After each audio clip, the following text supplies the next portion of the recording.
Oi, gente. Sim, estou usando agulha de microfone, pois eu tinha colocado o microfone no meu pescoço e estava batendo no meu colar e aí ia dar Tá, então barulho. para de balançar a agulha. E aí meu marido resolve se intrometer no meio do meu vídeo. Dito isso, a gente vai começar. Galera, o vídeo de hoje é para contar um pouquinho para vocês a minha história no crochê, né? Como eu comecei crochê. Então a gente vai lá para os tempos jurássicos. Mentira. Ah, Fazem 1 ano e 9 meses que eu faço crochê.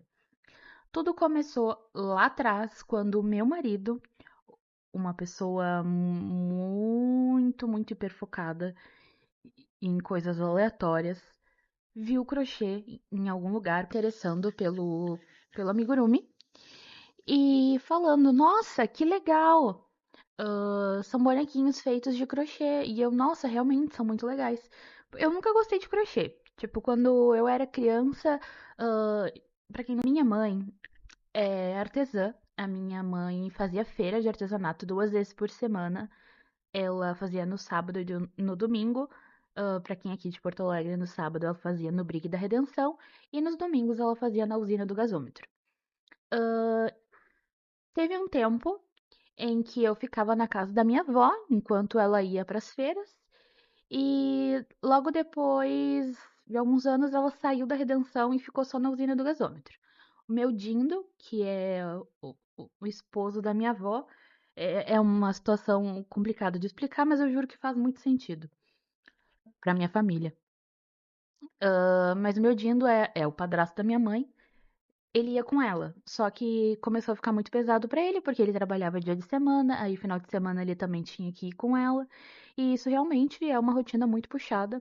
E se você está prestando atenção no meu óculos torto, saiba que eu estou com raiva de você nesse momento. Eu sei que ele está torto. Obrigada. Ele parou de ir com ela, e a minha mãe também parou de ir pra Redenção, porque a Redenção era muito contramão pra ela. Ela tinha que pegar 2 ônibus e sozinha não tinha como ela ir. E eu era uma criança pequena, também não tinha como ir junto com ela. Mas ela continuou indo na usina do gasômetro e eu ia junto com ela. Devo confessar que eu detestava? Detestava cada segundo. Quando chegava domingo, eu torcia pra chover, porque pra quem não sabia, porque não sabe, quando chove não tem feira. Mas o que que acontecia? Deus olhava pra minha cara e falava: Ah, tu quer que chova? Pois então, eu vou fazer pior. Eu vou fazer um chove e para. Porque é assim, o que vai acontecer? Tua mãe vai arrumar tudo pra ir e ela vai ficar. Será que eu vou? Será que eu não vou? Será que eu vou? Será que eu não vou? E tu nunca vai saber se tu vai ter que sair de casa e arrumar tudo na feira pra depois voltar pra casa ou não, tu vai ficar em casa. E é isso. Mas enfim, tudo isso pra dizer que eu comecei a acompanhar minha mãe. Isso eu já tinha o quê? Uns 10 anos. Aí, com uns 10 anos, eu comecei a acompanhar minha mãe. Aprendi, eu gostava, nesse lado eu gostava, porque aprendi muitas coisas com colegas artesãs da minha mãe.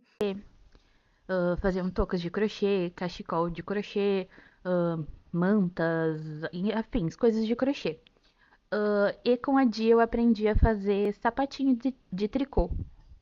Elas faziam crochê ou tricô? Eu acho que era tricô e crochê. Mas eu aprendi de tricô porque eu não sabia fazer crochê.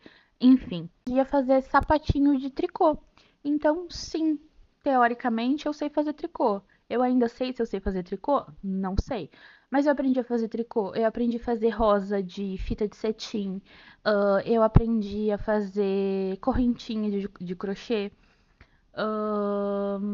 Minha mãe fazia marionete de EVA, minha mãe fazia bonecas de EVA, minha mãe fazia móveis de feltro, fazia fantoches, dedoches de feltro.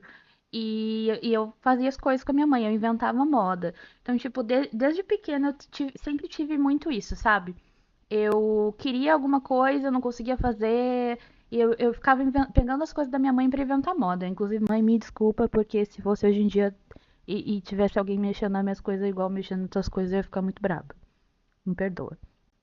Mas sim, eu ficava nas coisas da minha mãe, inventava moda e tirava assim Birovski que eu queria criar alguma coisa, fazer alguma coisa. mas isso aconteceu mais quando eu era menor, assim. E depois, quando eu fiz 18 anos, sim, mas fora todo o resto, gente, eu não gostava de ir pra lá, não, tá? Eu não gostava de ir pra feira, eu ficava dormindo embaixo da barraca, assim, eu dormia embaixo da barraca da minha mãe. Eu ficava escondida o tempo todo, porque eu nunca gostei de gente, e isso não mudou. E aí eu ficava escondida embaixo da barraca até a hora de ir embora. E aí foram os anos passando. Quando eu fiz 18 anos, eu olhei pra cara da minha mãe e falei: Sinto muito, não irei mais, eu odeio isso e realmente não quero mais. E aí a minha mãe parou de ir também, porque logo minha sobrinha nasceu, e aí tava, tipo assim, lá a mãe sempre teve mais aquela coisa do. Era só o prazer de ir, sabe? Porque desde que eu me conheço por gente, aqui na minha região, ninguém nunca valorizou o artesanato, não, galera. E eu tenho comprovação disso até hoje, porque se eu tenho 5% de clientes do Rio Grande do Sul é muito. E eu não tô generalizando, dizendo que todo mundo é assim, mas a minha realidade é que 5% dos meus clientes são do Rio Grande do Sul. O resto são do restante do Brasil. Nisso, eu parei de ir, como eu falei pra vocês. Não tive mais contato com artesanato, comecei minha faculdade, me formei em biologia, depois de trabalhar como professora por um tempo de ensino médio, eu dava aula para todas as turmas do primeiro ano de ensino médio de biologia e de física. Eu fiquei uns 6 meses trabalhando com isso, de graça, diga-se de passagem. Desculpa, eu achei que seria importante dizer que foi de graça. E não, não era estágio. É só um detalhe. Continuei a faculdade, né? Mas eu parei de dar aula porque não era viável financeiramente, eu não ganhava nem auxílio das passagens e meu pai que me levava e me buscava. Aí eu parei de dar aula. Logo eu abri uma empresa de personalizados. Mentira, eu dava aula particular também, antes de entrar na faculdade, viu? Como eu me perco na ordem das coisas, eu preciso de um marido pra me lembrar a ordem das coisas. Vai contar a tua história do crochê desde o começo, tu já não contar a tua história de vida inteira? Mas a pessoa, pra chegar no crochê, a pessoa precisa saber da minha história de vida inteira. A pessoa quer me conhecer. Tu falou comigo, eu só fechei o jogo sem salvar, ainda bem que ele salva automático. Vocês estão vendo isso? Eu tô falando sobre a minha trajetória de vida. Ele veio falar sobre o jogo dele que ele fechou sem salvar, colocando a culpa em mim. É sobre Não, isso. não, eu sou Tenho burro. maridos. Tu Fala. acha que fazer isso aí com menos. Não, eu acho que tá incrível desse jeito, porque transcende quem eu sou, a minha alma. Transcende quem tá. Não, demonstra aqui. Não, transcende. Porque o verbo transcender Porque é uma transcende. pessoa. Enquanto eu fazia faculdade, eu dava aulas particulares de português, matemática, alfabetização, ciências, biologia, para ensino fundamental e ensino médio. E depois que eu parei de dar aula, eu continuei a faculdade, mas eu percebi que. E também porque na época não tinha como, porque eu morava na casa dos meus pais, era péssimo dar aula na casa dos meus pais, porque era péssimo, apenas era péssimo. Aí eu parei de dar aula particular e eu comecei uma empresa de personalizados. Eu fazia camisetas personalizadas, canecas personalizadas, almofada personalizada, tudo personalizado, almochaveiro, várias coisas personalizadas. E eu fiquei nisso, eu acho que por um ano e pouco. E logo depois a gente foi fazer uma tatuagem, eu e meu marido. E a tatuadora falou pra nós: Nossa, vocês têm cara de tatuador e body pierce, sabe? Combina com vocês. E a gente sempre gostou muito disso. E a gente se olhou, tipo, por que não? A gente deveria ter continuado no por que não. Mas a gente fez o curso. Rafael fez o curso de tatuagem, eu fiz o curso de body piercing.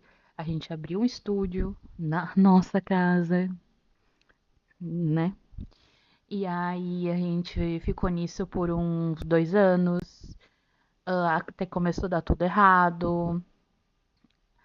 Aí eu peguei e falei: Nossa, vou fazer uma coisa Eu tava quase me formando nisso, gente. Já era 18, eu tava quase me formando na faculdade, faltava um aninho. Eu peguei, e meu pai sempre me falou que iria me dar uma carteira de motorista quando eu me formasse na faculdade, como presente mesmo.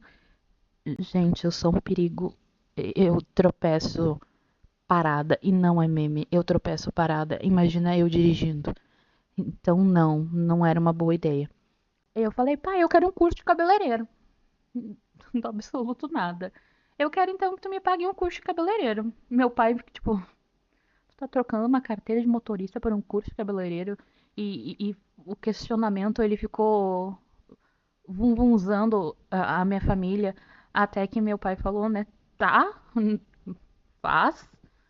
Não foi bem assim, foi bem mais complicado do que assim, mas enfim, vamos facilitar a vida. Aí eu entrei no curso de cabeleireiro, me formei no curso de cabeleireiro na pandemia, me formei na faculdade na pandemia. Sempre fiz o cabelo de todo mundo da minha casa, mesmo antes de ser cabeleireira.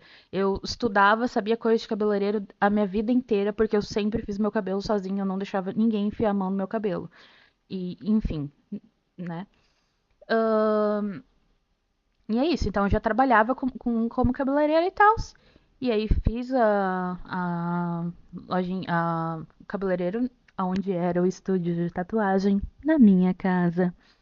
E abri junto uma lojinha de maquiagem que se vocês não pegarem o trocadilho, eu vou mostrar pra vocês. Chamava Ba Linda Cosméticos, entendeu? Ba, porque eu sou gaúcha. Desculpa, era um trocadilho péssimo, mas na época eu achei, nossa, que genial! Uma loja de maquiagem chamada Ba Linda Cosméticos. Mas enfim, teve a lojinha junto com o salão, né? E aí veio a pandemia. Com a pandemia, eu ia atender quem? Fantasmas no meu salão de beleza? Não. Que começou? Isso, um detalhe muito importante. Logo quando saiu a pandemia, eu e meu marido estávamos construindo a nossa casa. Era no pátio dos meus pais? Era, mas a gente estava construindo e colocando todo o dinheiro que a gente tinha, o que a gente não tinha dentro daquela construção daquela casa. Ou seja, a gente tinha muitas contas para pagar e uma pandemia que tinha acabado com nossos clientes. Nisso, a minha casa tinha ficado pronta, né? E aí eu fui fazer um bolo para chamar as pessoas para tomarem café da tarde na minha casa. Aí quando eu fiz aquele bolo e todo mundo falou: "Nossa, que bolo gostoso", eu tive a brilhante ideia. Não sei por que eu era assim, gente. Eu tive a brilhante ideia de: "Nossa, e se eu fizer bolo de pote para vender?" E foi assim que eu tive uma das piores decisões da minha vida. E não é brincadeira. Eu comecei a vender bolo de pote, eu abri uma doceria.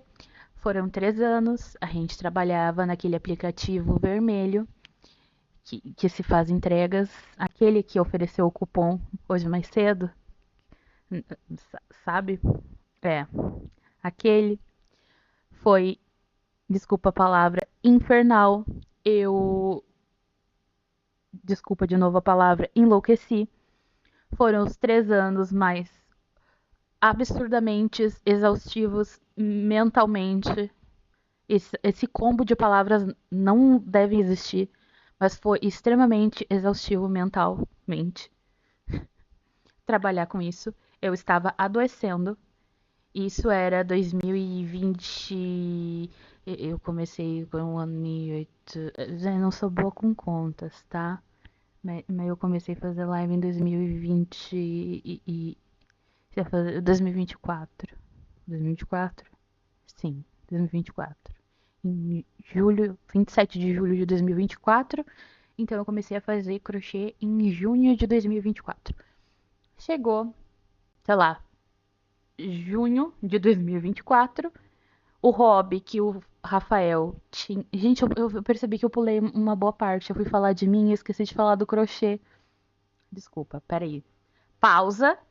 Chegamos em junho de 2024, onde eu estava das ideias por conta da doceria, tá? pausa aqui. A gente pausa aqui e a gente vai voltar lá quando o Rafa tá naquilo, mas ele não ia fazer nada a respeito. Eu sou uma pessoa que, tipo assim, as coisas pra mim são pra ontem. Se tu tá interessado naquilo, o que que eu vou fazer? Eu fui lá, comprei um kit de crochê e um kit de linhas, que quando chegaram eu descobri que era linhas de bordado e não linhas para crochê. Mas só um detalhe. E aí a gente começou a aprender juntos. O meu primeiro amigurumi foi. Peraí, eu vou fazer uma pausa pra achar o meu primeiro amigurumi. Quem ri não vai pro céu, mas esse foi meu primeiro amigurumi. Você veja o quão incrível essa peça é. Esse foi meu primeiro amigurumi. Venho do futuro, dizendo que eu percebi que estava sem áudio e fiquei muito brava. Mas o Rafael, como um bom TDAH, perdeu o hiperfoco de forma muito rápida. E eu, tipo, nossa, tá bom, nunca mais. Isso foi talvez em 2022. Nunca mais falou, eu fiz esse povo aqui, nunca mais fiz nada. Nada, nada, nada. Eis que em julho de 2024 eu vi aquelas agulhas e eu com uma tendo crise de ansiedade absolutamente todos os dias por conta da doceria. Cheguei numa conclusão. Eu olhei para aquela agulha, aquelas agulhas me olharam. Falei, cara, eu vou tentar isso aqui, vai que me desestressa. Mal sabia. Tô brincando. Vai que me desestressa. E eu comecei a fazer. E aí eu. Gente, juro, eu produzia muito rápido. Eu comecei a produzir muito, tipo assim, era uma peça, duas peças por dia. E eu hiperfoquei, eu só falava, só fazia coisa de crochê, só via coisa de crochê. E fazendo, fui consumindo conteúdo de crochê nas redes e tal. E aí eu me deparei com uma live de uma moça brasileira fazendo crochê. E eu entrei na live dela, a gente começou a conversar. Vocês conhecem essa moça, monstrinho azul, vocês sabem quem é a moça. A gente começou a conversar e tal, e a gente foi se aproximando, e até que ela pegou e falou pra mim, cara, sabe, vai lá, faz live, é uma ótima forma de mostrar seu trabalho, se tu deixar teu trabalho numas caixas, ninguém vai ver, ninguém nunca vai saber e tal, mas eu não tinha nem pretensão de vender, quem falava sobre eu vender era minha mãe, sabe, a mãe dizia que eu fazia muito bem, que era pra eu vender, que não sei o quê. Mas eu tinha muita insegurança. E se eu falar pra vocês que eu ainda tenho, depois de 1 ano e 9 meses eu ainda tenho. Mas ela falava isso, vai lá, sabe, tenta. Aí ela mesma falou sobre o Lu. Eu fui conhecer o Lu, né, gente? Aí o Lu falou a mesma coisa, vai lá, faz com o que você tem, não fica esperando o cenário perfeito, as coisas perfeitas, ter tudo perfeito, vai, só vai e faz. E dia 27 de julho, um mês depois que eu comecei a fazer crochê, eu abri minha primeira live no aplicativo vizinho. E desde então eu não parei mais, gente. Minha história com crochê começou aí. Eu conheci várias pessoas nessa jornada, me despedi de várias pessoas nessa jornada, pessoas que agregaram coisas na minha vida, pessoas que não agregaram nada na minha vida. E são ciclos que se encerram, pessoas que a gente se aproxima, pessoas que a gente se afasta, técnicas que a gente aprende e acha que vai morrer com aquela técnica e depois a gente larga aquela técnica de mão. É, nichos que você se identifica mais. Ahn, e o que eu posso dizer é que por conta do crochê, eu conheci pessoas incríveis, incríveis mesmo, mesmo, mesmo, mesmo, pessoas que fazem parte da minha vida pessoal, né? Conheci minha melhor amiga, gente, hoje em dia eu moro com ela. Então, por conta do crochê e por conta da rede ao lado, né? Que inclusive ela é da minha cidade, a gente, tipo, tem 3 anos de diferença. Três? Não. Alguns anos, eu não sei contar. Alguns anos de diferença de idade, então a gente poderia ter se encontrado, se trombado em qualquer momento da vida, mas a vida decidiu que tinha que ter sido naquele momento e naquele ambiente. E eu acho que essa foi um pouco da minha história com o crochê, gente. É isso que eu posso dizer pra vocês. Porém, contudo, entretanto, agora eu vou pausar este vídeo que está com 26 minutos de material bruto para responder perguntas de vocês. Ô, gente, eu vim aqui do futuro, quando eu tava editando o vídeo, pra falar coisas muito importantes pra vocês, tá? Não levem o meu processo de aprendizado, o meu processo como consideração. Eu tenho TDAH. E o TDAH, ele tem uma coisa chamada hiperfoco. E quando a gente hiperfoca em uma coisa, a gente só pensa naquilo, a gente não faz mais nada além daquilo. Então, foi por conta disso que eu consegui em um mês aprender o crochê e em um mês já abrir minha loja. Então, por favor, tenham o seu tempo de aprendizado, levem o tempo necessário para vocês aprenderem as coisas, não apressem as coisas e não se comparem com os outros. A minha principal dica para vocês é não se comparem com ninguém. O seu processo de aprendizagem vai ser diferente do processo de aprendizagem de qualquer outra pessoa, porque somos pessoas diferentes, tá?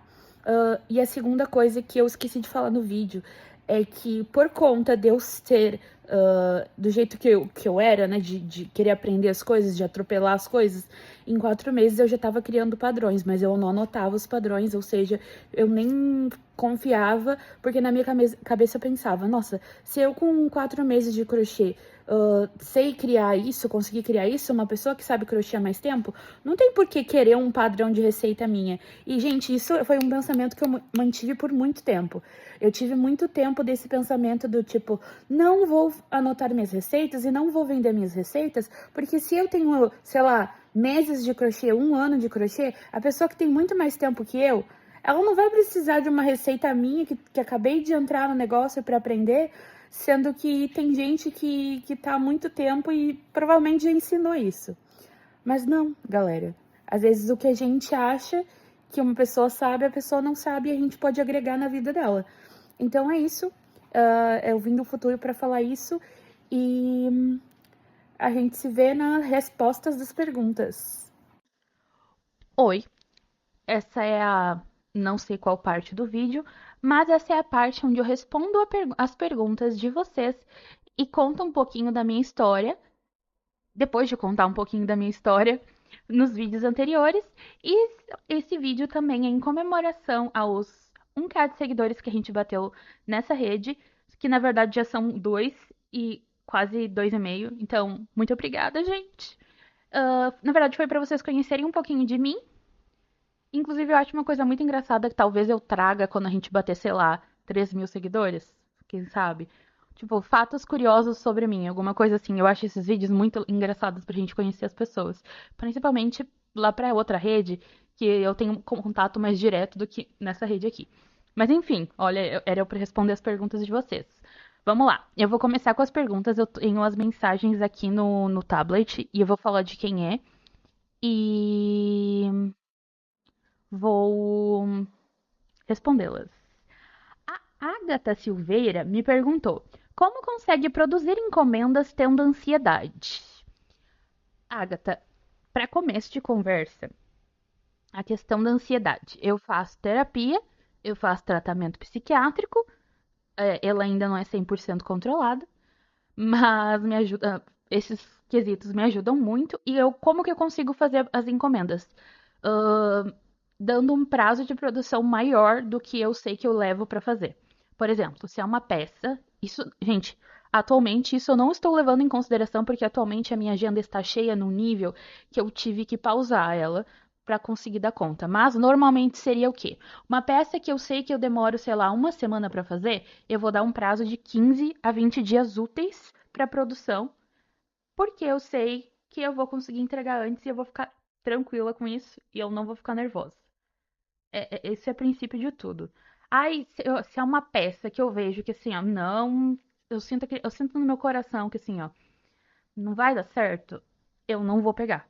Tipo, se eu sinto que aquilo lá vai me dar algum tipo de algum problema, eu não vou pegar a encomenda. É errado?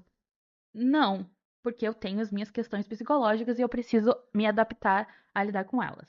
A Mari, que é a nossa Mari do grupo, a nossa Mari Creuza, perguntou: o que te motivou, te levou você a iniciar no amigurumi?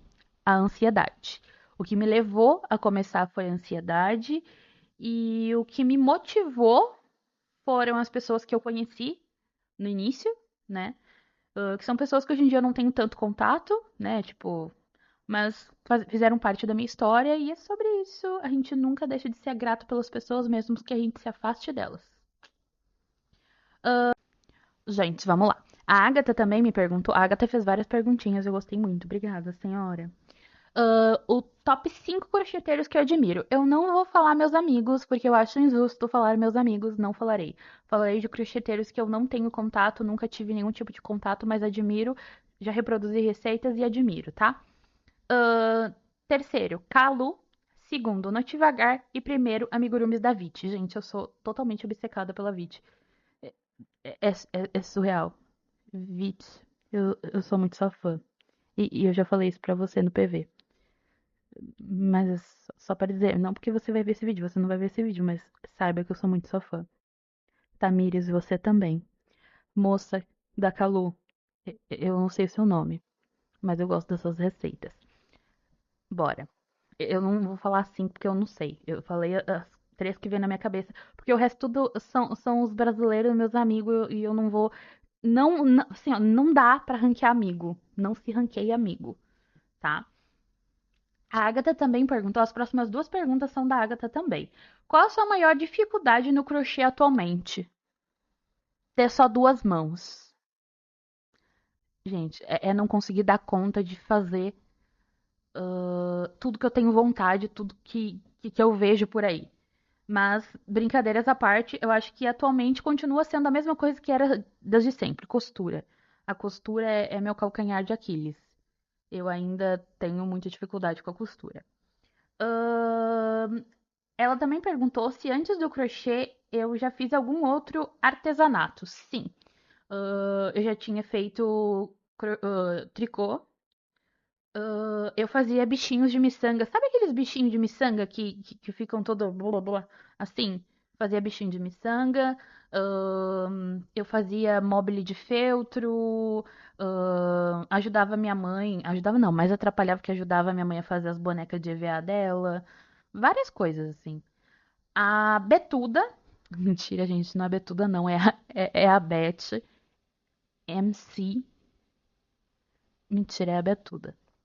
Perguntou: qual a peça de crochê que você gostaria de fazer que ainda não fez? Atualmente, a primeira coisa que veio na minha cabeça foi o Teian vestido de Branca de Neve. Foi a primeira coisa que veio na minha cabeça. Então eu acho que seria isso. A Ilana Souza Dias falou: Mili, amo seu trabalho e gostaria de saber se você lembra qual foi o primeiro boneco de K-pop. O meu primeiro boneco de K-pop foi um Bocari tenebroso. Repito, tenebroso que eu fiz numa maratona que as crocheteiras da época inventaram. Na verdade, fui eu e mais uma outra crocheteira que inventamos de fazer cada uma dos Stray Kids, só que a receita era péssima, a minha execução também ficou péssima.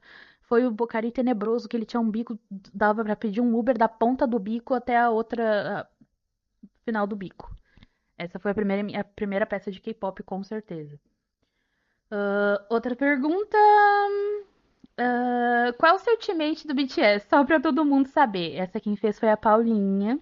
É o Jin, que é o mesmo dela, por isso que ela perguntou, entendeu? Dividimos.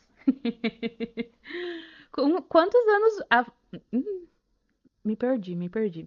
A Sofia Coimbra Marques, 10, perguntou: com quantos anos você aprendeu a fazer crochê? Eu tenho 28, faz um ano e 9 meses. Sofia, eu devolvo a pergunta pra você, que provavelmente ainda tá na escola e consegue fazer essa conta que eu não tô conseguindo fazer de cabeça. Desde essa idade aí que você descobriu. Faz um ano e 9 meses, eu tenho 28, acabei de fazer 28. Assim, é essa aí. É essa idade aí, provavelmente. Provavelmente 26. Ou 25, talvez.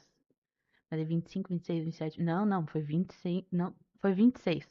Porque ó, foi em julho de 2024, eu tinha 25.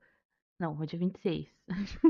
Aí eu fiz 27 em abril de 2025. E aí eu fiz 28. Foi dia 26, Sofia. Confirma aí pra mim, por favor. Depois você me conta aqui nos comentários do vídeo. Tá. A Lika perguntou pra mim: quando você irá postar no Moira os e-books do BTS Aconchego dos outros integrantes? Aguardando. Lika, no momento a gente tem o JK, o Jin, o Suga, o J-Hope, o Time e o próximo vai ser o Taeyeon e o último vai ser o Namjoon. Mas é como eu falei pra vocês, gente, eu tive que dar uma pausa de quase 15 dias na verdade, de live não chegou a 15 dias, foi a uma semana, mas sabe, parei de aceitar encomenda, parei com tudo, porque eu estava chegando num nível onde eu não estou conseguindo psicologicamente dar conta de tudo que eu tenho pra fazer. Eu sou sozinha pra fazer tudo, tipo, eu sou sozinha nesse sentido. É eu que produzo os e-books, é eu que crio as receitas, é eu que faço as encomendas. E, gente, minhas encomendas não é brincadeira. Quando eu falo pra vocês que realmente está complicado, é muita coisa. Eu pausei temporariamente. Eu decidi que os e-books nesse momento não vai ser uma prioridade. A minha maior prioridade, a minha maior preocupação e a minha maior responsabilidade é com encomenda, é com quem encomendou as peças comigo. Então, por conta disso, eu venho já dizendo para vocês que eu não vou deixar de postar os e-books, mas eu vou fazer conforme eu for conseguindo fazer, tá? Eu peço desculpa para quem tá aguardando, eu vou tentar fazer da forma que eu for indo conseguindo fazer, mas é que realmente eu não tô conseguindo dar conta de tudo. E se eu continuar insistindo, vai chegar um momento em que eu vou ter um burnout e não vou conseguir dar conta de absolutamente nada. Então, por conta disso, eu dei uma baixada, né? Tô tentando lançar um a cada 15 dias, se der. Falta dois agora, vai ser mais tranquilo. O do Tata já tá em produção. Não tenho datas, não vou começar a dar datas pra vocês de quando eu vou soltar. Eu simplesmente um dia antes ou no mesmo dia falo, tá disponível. Então, desculpa, Lica e outras pessoas que estão aguardando, né, a continuação dos e-books. Eles vão ter, mas eu não consigo dar um prazo pra vocês, porque, como eu falei, eu tenho muita coisa pra fazer. A Lu Cunha perguntou: você gosta de fazer lives? Das lives você conheceu pessoas muito importantes pra você? Oi, Lu. Sim, eu gosto muito de fazer lives. É um momento que eu tenho um contato direto com as pessoas que eu conheço. É um momento que a gente dá muita risada. É um momento onde eu posso ser eu mesma. Se vocês quiserem me conhecer, além do caos que vocês já conseguem ter pelo pouquinho quando eu apareço por aqui, vocês conseguem ver diariamente isso lá na rede vizinha, nas lives. Conheci realmente pessoas muito, muito, muito importantes pra você, para mim, né? Como eu falei, minha melhor amiga. Conheci outras pessoas incríveis e sim, conheci muitas pessoas. Conheci pessoas ruins também, porque faz parte do processo, tudo na vida, nem sempre tudo é bom. Mas é isso. Sim, amo muito fazer live. Nesses dias que eu fiquei sem fazer live, foram momentos em que eu cuidei de mim e sentia que eu precisava ter feito isso, mas ao mesmo tempo eu senti muita falta. O que mais que a gente tem? A gente tem mais. Ah, a gente tem mais duas perguntas só. Uma delas é da Karen, vulgo Fernanda, que a Fê perguntou qual foi a peça mais marcante que eu já fiz. A peça mais marcante que eu já fiz pra mim não é mais a minha favorita, mas foi a minha favorita por muito tempo. Mas a peça que mais me marcou realmente foi a Bela, da Bela e a Fera, que eu fiz pra Joy. Ela foi uma peça onde eu duvidei muito de que eu ia conseguir terminar ela. E eu consegui terminar ela. Ela foi uma das minhas peças favoritas durante muito, muito, muito, muito, muito tempo. Ela só perdeu pra Fada, que eu também tive um grande desafio, mas ela não se tornou minha favorita. Quer dizer, a Fada é minha favorita, mas ela não é. O sentimento que eu tenho por ela é diferente do sentimento que eu tenho pela Bella. E o cachorro continua roncando. E por último, a pergunta da Maíra: como você começou? Nisso a gente volta lá atrás, né? Pro outro vídeo, mas eu comecei por conta do meu marido, pelo interesse do meu marido no crochê. E é isso, gente. Essas foram as perguntas. Mas é isso. Espero que tenha dado para vocês me conhecerem um pouquinho mais. Foi muito legal responder as perguntas de vocês. Quem sabe outro dia a gente abra mais caixinhas para responder até nos stories, sem precisar ser em vídeo, para vocês me conhecerem um pouco mais ou só pra gente se conhecer assim, bater um papo e coisas assim. Certo? Um beijo para vocês e até a próxima. Beijo, beijo.